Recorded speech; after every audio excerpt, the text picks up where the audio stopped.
하나님 말씀 여호수아 22장 1절에서 6절 말씀을 보겠습니다.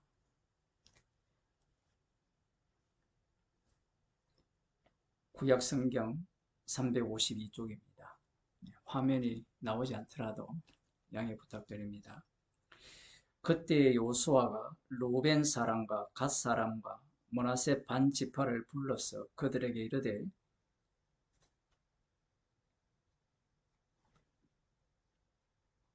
그때 여호수아가 루벤 사람과 갓 사람과 므낫세 반 지파를 불러서 그들에게 이르되 여호와의 종 모세가 너희에게 명한 것을 너희가 다 지키며 또 내가 너희에게 명한 모든 일에 내 말을 너희가 청종하여 오늘날까지 날이 오래도록 너희가 너희 형제를 떠나지 아니하고 오직 너희 하나님 여호와의 명하신 그 책임을 지키도다. 이제는 너희 하나님 여호와께서 이미 말씀하신 대로 너희 형제에게 안식을 주셨으니 그런즉 이제 너희는 여호와의 종 모세가 요단 저편에서 너희에게 준 소유지로 가서 너희의 장막으로 돌아가되 크게 삼가 여호와의 종 모세가 너희에게 명한 명령과 율법을 행하여 너희 하나님 여호와를 사랑하고 그 모든 길로 행하며 그 계명을 지켜 그에게 친근히 하고 너희 마음을 다하며 성품을 다하여 그를 섬길지니라 하고 여호수아가 그들에게 축복하여 보내매 그들이 자기 장막으로 갔도다. 아멘. 이스라엘 요단 서편의 약속의 땅을 모두 이제 기업으로 받게 된 이후에 마지막으로 이제 요단 동편 땅에서 기업을 달라고 요청한 루벤, 갓, 므낫세 반 지파를 불러서 그들에게 말하는 내용입니다. 이 본문도 참 신기한 것이 루벤, 갓, 므낫세 반 지파가 먼저 나와서 이 약속의 땅을 우리가 앞장서서 차지했으니까 모세에게 말한 대로 모세가 말한 대로 우리는 이제 돌아가겠다 이렇게 말하는 것이 아니라 여호수아가 루벤, 갓, 므낫세 반 지파를 불러서 너희가 여호와의 종 모세가 너희에게 명한 것을 너희가 다 지키며 또 내가 너희에게 명한 모든 일에 내 말을 너희가 청종하여 오늘날까지 날이 오래도록 너희가 너희 형제를 떠나지 아니하고 오직 너희 하나님 여호와의 명하신 그 책임을 지키도다. 이 약속의 땅 전쟁이 7년 걸렸다라고 볼 수 있거든요. 갈렙의 그 나이를 보게 되면 그렇습니다. 긴 시간이죠. 긴 시간 동안 형제들이 기업을 다 차지하기까지 요단을 건널 때부터 가장 앞장서서 전쟁의 최전선에서 싸움을 한 요단 동편에 기업을 달라고 한 루벤, 갓, 므낫세 반 지파입니다. 민수기 32장에 보면 이들이 자신들에게 가축이 많기 때문에 요단 동편 땅이 자기들의 살기에 적당한 곳이라 이렇게 생각하여서 모세와 제사장 엘리야살과 회중 족장들에게 요구를 했죠. 이 땅을 달라고. 본래 이 요단 동편 땅은 여호와 하나님께서 아브라함과 이삭과 야곱에게 맹세하여 주시고자 하는 땅은 아닙니다. 이들의 탐심이 작동했다고 볼 수 있어요. 여기에 대해 모세가 화를 냈고 그러자 이제 이들이 하나의 조건을 내세우면서 우리가 형제들 앞서 요단을 건너서 그 형제들을 모두가 다 기업을 얻기까지 돌아오지 않겠다라는 약속을 합니다. 29절을 보면 민수기 32장 29절 모세가 그들에게 이르되 갓 자손과 루벤 자손이 만일 각기 무장하고 너희와 함께 요단을 건너가서 여호와 앞에서 싸워서 그 땅이 너희 앞에 항복하기에 이르거든 길라 땅을 그들에게 산업으로 줄 것이니라. 이렇게 말하고 그 다음 보면 그러나 그들이 만일 너희와 함께 무장하고 건너지 아니하거든 가나안 땅에서 너희 중에 산업을 줄 것이니라. 조건이 희한하죠. 함께 무장하고 건너지 않게 된다면 요단 동편 땅을 그들에게 기업으로 주는 것이 아니라 가나안 땅을 기업으로 받게 될 것이다. 이렇게 말을 합니다.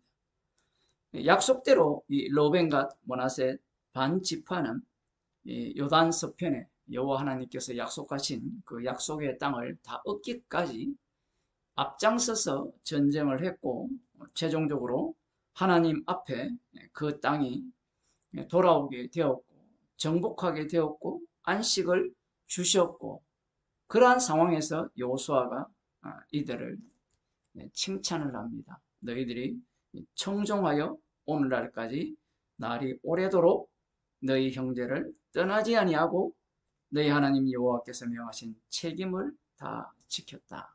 이렇게 말하고 있습니다. 그런 이후에 이제 4절에 보면 이제는 너희 하나님 여호와께서 이미 말씀하신 대로 너희 형제에게 안식을 주셨으니 그런즉 이제 너희는 여호와의 종 모세가 요단 저편에서 너희에게 준 소유지로 가서 너희의 장막으로 돌아가되 이렇게 말합니다. 이 거룩한 전쟁이라는 것은 내가 살기 위한 땅을 차지하기 위한 전쟁이 아니라는 겁니다. 이것이 굉장히 중요합니다.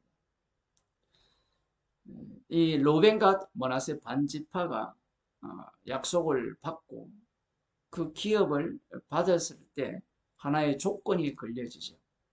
이러한 것들을 하나님께서 허락하신 이유가 무엇이냐 하면 약속의 땅이라는 것은 아브라함과 이삭과 야곱에게 하신 맹세를 이루심을 보여주는 땅이라는 겁니다.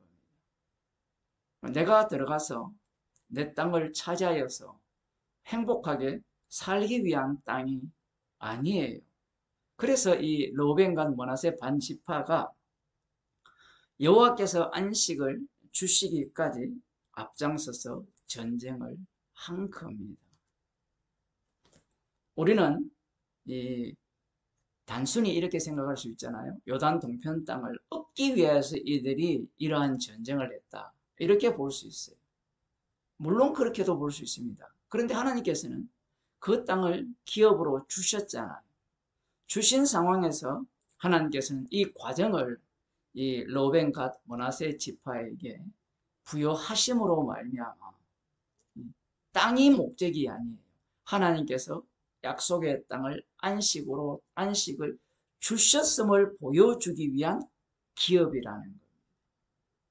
이것이 이제 신약에도 똑같이 적용이 돼요. 예수님께서 십자가로 승리를 하시잖아요.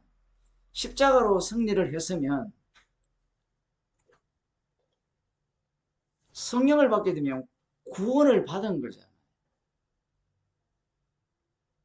여러분들도 그렇게 생각을 하죠. 그럼 구원받았으면 됐지 않습니까? 이렇게 생각을 할 수 있는데 상당히 특이한 말씀이 사도행전에서 진행이 되는데요. 예수님께서 이렇게 말씀하십니다. 오직 성령이 너희에게 임하시면 1장 8절에 너희가 구원을 받고 라고 말씀하지 않아요.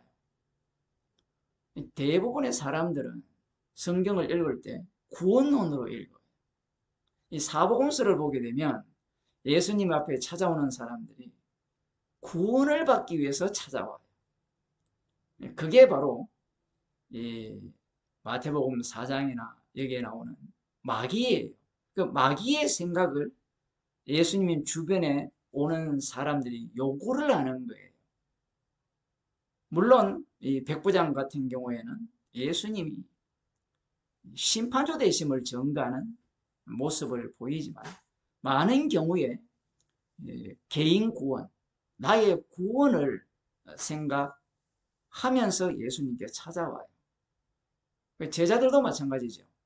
자기의 개인 구원, 개인 구원은 어디까지 확장이 되느냐 하면 자신의 행복, 그리고 이 천국 가서 권세를 부리는 그런 것까지도 연결이 되어 있습니다.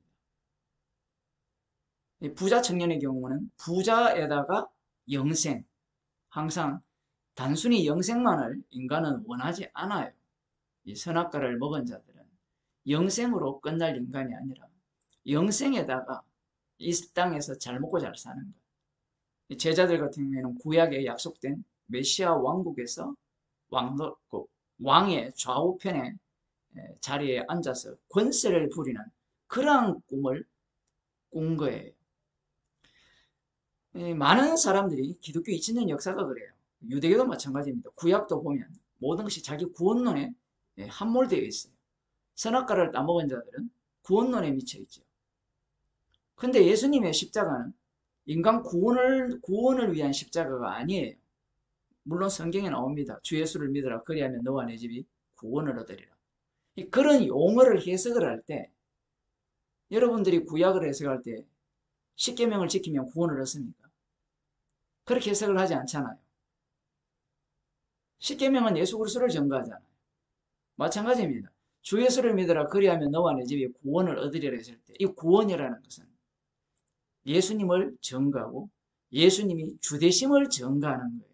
그 주님의 능력이 구원을 생성을 하는데 중요한 것은 성령을 주시면 너희들이 구원을 받는다. 이렇게 말씀하시는 것이 아니라 땅끝까지 이르러 내 증인이 되리라고 말씀을 하시는 겁니다. 상당히 달라요. 또 이 증인이 되리라 이렇게 말씀을 갖고 또 사이비 집단들은 이걸 갖고 또 사람들을 협박을 하죠. 증인이 돼야 구원을 얻는다. 증인되어서 구원 얻는 인간은 없습니다. 십자가의 피가 구원을 하죠. 중요한 것은 이 성령이 임하게 되면 십자가에서 예수님께서 다 이루셨다. 자기 백성을 다 구원하셨잖아요. 모든 것이 끝난 겁니다. 그 끝났음을 증거하기 위한 증인으로 성령을 주시는 거예요. 여기서 권능이 나오잖아요. 너희가 권능을 받고 어떤 권능을 받느냐 하면 복음을 전하는데 스데반 집사님처럼 돌에 맞아 죽는 그러한 어떤 상황으로 내몰리면서도 그가 전한 그 복음의 능력이 작동을 해요. 이게 신기한 일입니다. 예수님께서는 천국과 지옥을 본인이 직접 말씀으로 결정을 합니다. 성령을 받게 되면 성도들이 복음을 전하죠. 성도에게는 그런 능력이 없는데 성도들이 말을 했는데 놀랍게도 이 복음이죠. 복음의 선포가 지옥을 보내는 능력이 발생이 되고 천국을 보내는 능력이 발생이 되고 그 말뿐만 아니라 이 죽음 자체, 스데반 집사님의 죽음 자체가 그러한 권능이 나오는 능력이 나오는 모습을 보이게 된다라는 겁니다.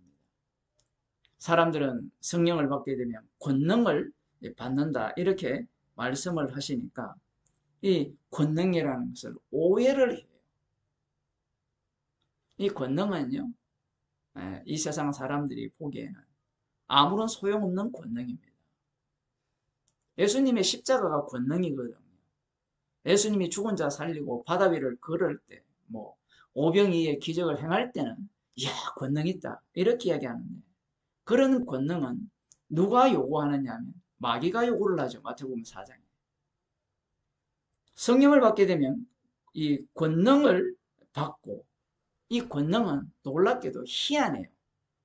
이 스데반 집사로 인하여서 핍박이 가하니까 예루살렘에서 온 유대와 사마리아와 땅끝까지 이르러 주님의 증인이 돼요. 우리가 생각하는 권능과 너무 다르죠. 권능을 받았다면 예루살렘에 계속 머물러 있지 말고 알아서 예수님의 말씀에 순종하여서 예루살렘을 떠나서 온 유대와 사마리아와 땅끝까지 주님의 증인이 되는 자발적인 움직임이 일어나야 되는데 그렇지 않다라는 거예요. 그러니까 권능을 받는다라는 것은 놀랍게도 정반대예요. 주님의 말씀을 주님이 환경을 조성하셔서 친히 그 말씀이 이루어지는 자리로 성도들을 이끌어서 주님의 증인으로 삼어 신다는 겁니다. 십자가로 다 이루었으면 그냥 구원해서 어떻게 살든 천국 가면 되지 않습니까? 사람들은 이런 생각을 하는데, 우리를 이 주님의 자녀로 부르신 이유가, 이 구원을 주신 이유가 방금 이 사도행전 1장 8절에 나오듯이 이것 때문에 구원이 덤으로 주어진 거예요. 정인 삼게 하기 위한 구원인 거예요. 그게 이제 사도행전 9장으로 가게 되면 사도 사울을 주님이 찾아오잖아요. 찾아오셨을 때 나 이제 너 구원했어 이렇게 이야기하지 않습니다. 복음을 실어 나누는 그릇, 수레로 쓰겠다라는 거예요. 복음을 실어 나르는 수레, 정인으로서의 사울을 만드셨기 때문에 덤으로 구원을 받은 겁니다. 그래서 사도 바울은 로마서에서 빚진 자라고 이야기를 하는 거예요. 이것이 바로 성도의 거룩한 전쟁입니다. 영적 전쟁은 나를 구원하기 위한 전쟁이 아니에요. 사도 바울의 전쟁을 보세요. 자기 구원을 위한 전쟁을 한 적이 없습니다. 물론 그러한 내용들이 나오죠. 내부적인 전쟁은 나옵니다만 모든 것이 외부적인 전쟁으로 확산이 되면서 이 주님께서 자신의 피로 사신 자들을 구원하기 위한 전쟁으로 사도 바울은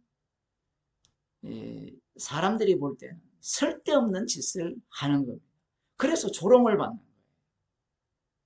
오늘날 개인주의가 팽배한 시대에는 나만 구원받으면 되잖아요. 이런 사람은 구원 못 받은 자입니다. 왜냐하면 성령은 그런 구원을 주신 적이 없기 때문에 그래요. 오늘 본문에 우리가 보기에는 러벤, 갓, 므낫세 반지파가 단순히 요단 동편 땅을 얻기 위해서 전쟁에 앞장섰다라고 볼 수 있지만 주님께서는 다르게 보게 하시는 거예요.